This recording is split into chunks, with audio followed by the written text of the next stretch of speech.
এবার সচিবালয়ের সামনে ছাত্র জনতার চাওয়া সচিবদের অপসারণ ও শাস্তি।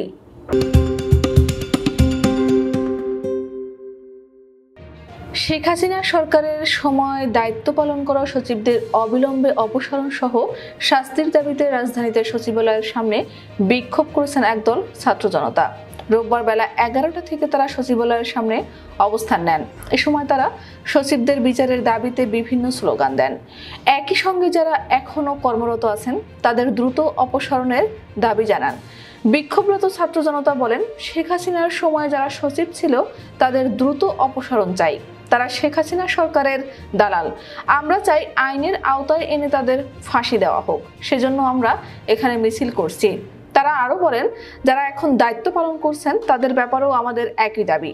জালিম সরকারের নিয়োগ দেওয়া ব্যক্তিদের নির্দেশেই গুম, খুন ও হত্যা হয়েছে।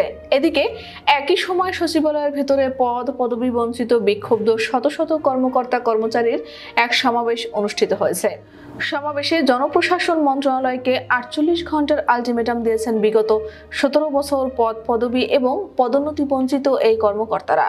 সচিবালয়ে জনপ্রশাসন মন্ত্রণালয়ের সম্মেলন কক্ষে আয়োজিত সমাবেশ এই আলটিমেটাম দেওয়া হয়। প্রায় 3 শতাধিক কর্মকর্তা কর্মচারী সভায় উপস্থিত ছিলেন। এতে সভাপতিত্ব করেন সাবেক প্রধানমন্ত্রী বেগম খালেদা জিয়ার এপিএস আব্দুস সাত্তার।